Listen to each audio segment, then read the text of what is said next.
Got a 2015 Ford Escape 2.0. Almost apart. Time to do head gasket on it.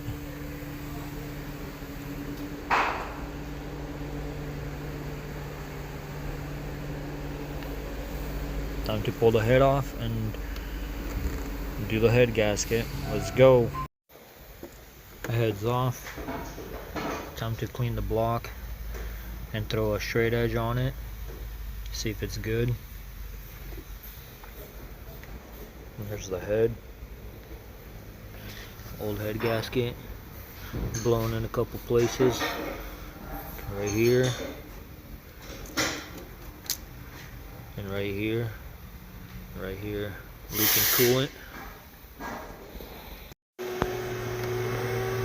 Block nicely cleaned.